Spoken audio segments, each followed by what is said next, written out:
எத்தனை சாமி வந்ததையா, இது எந்தெந்த சாமி தந்ததையா, எத்தனை பாட்ட சொன்னதையா, அத சுத்துற பூமி கண்டதையா, அடிச்சு வீசும் காத்துலையும் அந்த தகப்பனாச சுத்துதையா,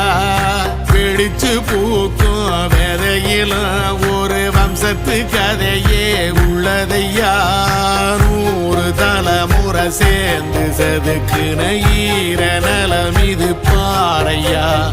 வாழும் வரையிலும் நீயும் விதைக்கிற கடமை இருக்கு கேளையா, கோடி விளக்காயேந்தி கிடந்த வீடும் இருண்டது ஏனையா, மாட விளக்கா நீயும் வரத்தான் வீடும் ஏங்கி நிக்குதையா.